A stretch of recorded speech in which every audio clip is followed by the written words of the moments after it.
L'histoire commence alors que Haruka se cache près de gobelins.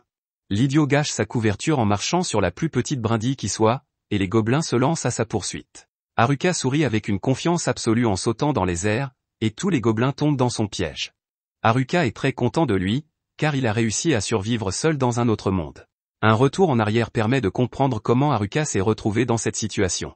Haruka a toujours été un solitaire, et il nous explique que c'est parce qu'il n'a jamais voulu avoir affaire à ses camarades de classe. Il n'aime aucun d'entre eux et ils ne font que l'empêcher de faire ce qu'il trouve le plus important, c'est-à-dire lire.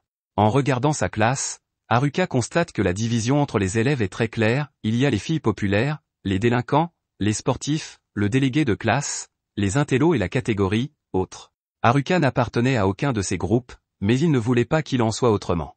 C'est alors qu'un cercle magique surgit de nulle part. Haruka était excité parce qu'il ressemblait à ceux qu'il avait lus dans les mangas, mais il se souvenait qu'aller dans un autre monde était une vraie galère.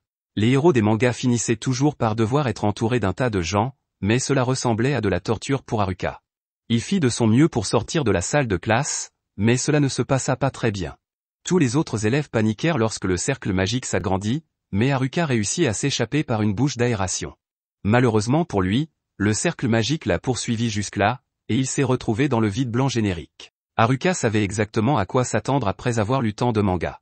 Il se demanda où se trouvait le roi typique et quand sa fille, qui était hors de portée de n'importe quel nerf, se montrerait. Un vieil homme lui fit un signe frénétique, et Haruka comprit que cet homme était une sorte de dieu.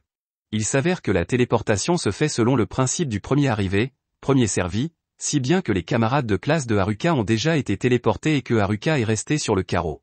Haruka a pu choisir son statut et ses compétences juste avant d'être envoyé dans son nouveau monde. Un tableau géant apparut avec toutes les options, mais Haruka était déçu par quelque chose. C'était la première fois que le vieux dieu convoquait autant de personnes, donc toutes les compétences de triche étaient déjà prises, et il ne restait que les compétences sans valeur. Haruka jeta un coup d'œil aux options qui s'offraient à lui, mais elles étaient toutes terribles. L'une d'entre elles consistait simplement à pouvoir tenir un bâton. D'autres se contentaient d'une bonne santé générale et d'une bonne marche. Haruka se sentit encore plus mal à l'aise en voyant les compétences surpuissantes qu'il n'avait pas pu acquérir, comme la magie à 4 éléments. Pour en revenir aux mauvaises choses, Haruka trouva des titres comme « enfermé » et « NIT ». Haruka demanda au vieil homme de lui donner plus d'options, car il ne pourrait même pas passer le premier village avec celle qu'il avait à choisir. Le vieil homme en eut assez et décida de donner à Haruka toutes les compétences restantes en une seule fois. Haruka obtint toutes les compétences inutiles restantes et fut téléporté. Dans le nouveau monde, Haruka reçoit un sac pouvant contenir un nombre illimité d'objets. Haruka s'équipe et vérifie ses statistiques. Son écran de statistiques lui indique de lancer des dés, et il se souvient d'avoir lu un article sur cette compétence. Elle lui permet d'attribuer des points en lançant des dés. Haruka maudit le vieil homme de lui avoir donné une compétence aussi inutile et lance les dés. Il obtient un double M, mais Haruka n'a aucune idée de ce que cela signifie. Il imagine le pire, pensant que M signifie masochiste. Cependant, son écran de statistiques lui dit simplement de choisir la statistique qu'il veut ajouter. Haruka ne pense pas que les statistiques brutes l'aideront à survivre avec ses terribles capacités, il choisit donc de mettre les points dans la chance. Sa stratégie consiste à ignorer complètement une construction équilibrée et à maximiser la chance.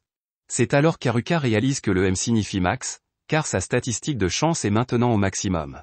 Haruka est surpris lorsqu'il remarque qu'il a 2 compétences supplémentaires parmi la mer de compétences inutiles. Il suppose que c'est parce qu'il a été invoqué seul. Le titre de « solitaire » de Haruka signifie qu'il est le solitaire sans amis et qu'il ne peut pas former de groupe. Sa compétence, servitude, lui permet de commander les autres, et elle lui a été donnée en raison de son statut de solitaire. C'est plutôt cool, mais cela signifie aussi qu'Haruka doit dire adieu à son rêve d'avoir un harem. Haruka se demande où sont passés tous ses camarades de classe, mais cela n'a pas d'importance car il ne peut pas se regrouper avec eux de toute façon. Haruka décide de commencer son voyage, et il veut commencer par s'assurer une base d'opération. Il est difficile de voir à travers la forêt, et Haruka craint qu'un monstre n'apparaisse. Il se demande s'il a une compétence qui pourrait lui être utile, mais la seule qui lui vient à l'esprit est celle qui lui permet de s'endormir. Haruka essaie les lentilles de contact qu'il a dans son sac et se rend compte qu'elles sont très utiles. Elles lui permettent de voir tout un tas de choses supplémentaires, et il découvre qu'elles lui confèrent la compétence d'évaluation.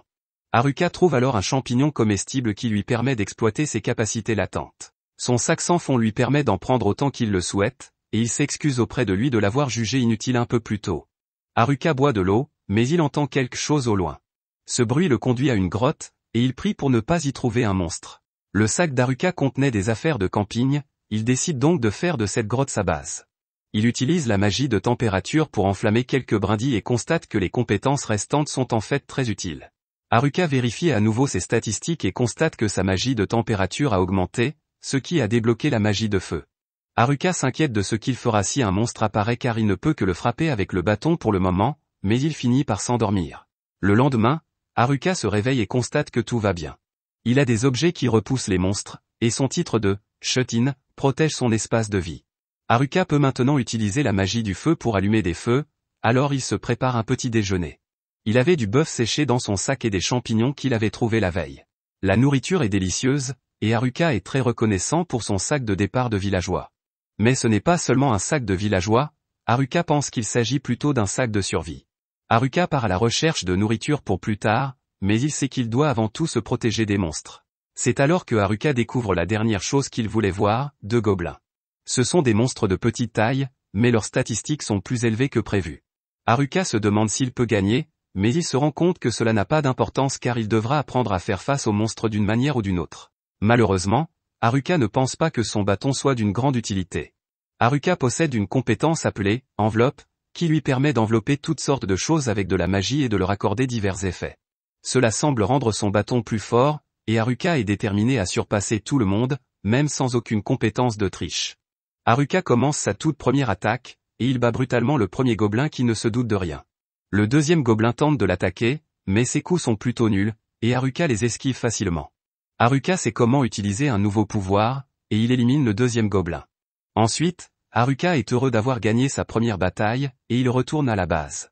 Il ramène l'une des massues utilisées par le gobelin, mais il estime que son bâton est encore meilleur. Haruka est ravi de constater qu'il est monté en niveau et que toutes ses statistiques ont plus que doublé. Sa maîtrise de la canne a également augmenté, ce qui est étrange car il n'a fait que balancer son bâton plusieurs fois. Haruka a également obtenu une infusion magique, probablement parce qu'il a enchanté son bâton avec de la magie. Ses exercices de musculation ont également augmenté, car Haruka n'a jamais manqué un exercice matinal. Haruka exagère un peu, car il n'est dans ce nouveau monde que depuis 2 jours. Plus tard, Haruka est déjà fatigué de manger des champignons. Il préférerait manger de la viande, mais il sait qu'il se ferait gronder par le délégué de classe pour son ingratitude. Une fois son repas terminé, Haruka décide d'essayer de s'améliorer. Cette infusion magique augmente ses défenses physiques et magiques.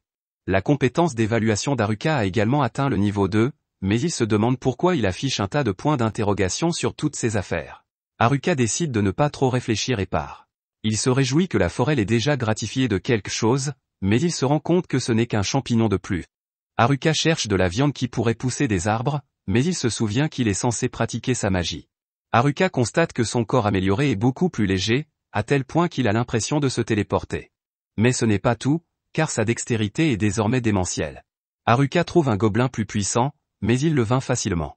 Il en élimine un autre, ce qui lui permet de croire qu'il pourrait même vaincre un groupe de 3 gobelins. Haruka tombe sur un groupe de 3 gobelins, mais c'est un lâche et il décide qu'il a assez combattu pour aujourd'hui. Haruka récapitule sa journée, qui a consisté à combattre les gobelins et à étudier la magie le soir. Le 5e jour, Haruka a réussi à vaincre un gobelin d'un seul coup, et il a décoré sa base avec des objets de fantaisie qu'il a fabriqués avec de la magie. Haruka est à nouveau satisfait de sa vie dans ce nouveau monde qui commence à se mettre en place. Ce soir-là, Haruka se lance à la poursuite d'un lapin bien en chair, car il a désespérément besoin de manger de la viande. À ce moment-là, Haruka détecte une présence, et il détermine instantanément qu'il ne s'agit pas d'un gobelin. Il s'agit en fait de ses camarades de classe, mais Haruka est déçu de voir qu'il s'agit des délinquants. Haruka préférerait ne pas avoir affaire à eux, mais il sent qu'un autre groupe se trouve dans l'autre direction. Son don de clairvoyance lui permet de voir de qui il s'agit, mais il est horrifié de constater qu'il s'agit des filles populaires. Les sportifs s'approchent aussi rapidement. Les intellos ne sont pas loin non plus, mais après leur avoir parlé de temps en temps dans son ancien monde, Haruka préfère ne pas les voir. Il ne reste plus que la déléguée de classe et ses amis. Haruka sait qu'il serait préférable qu'il ait des amis dans ce monde difficile, et il connaît la déléguée de classe depuis l'école primaire. Haruka décide de lui dire au moins bonjour, mais il s'arrête. Il se rend compte qu'il se sent vraiment libre et isolé en ce moment. Il peut vivre comme il l'entend sans que personne ne s'en mêle, et il n'échangerait cela pour rien au monde. Haruka prend sa décision finale, qui est de conquérir ce nouveau monde tout seul. Merci d'avoir regardé mon récapitulatif. Abonnez-vous à la chaîne pour plus de vidéos.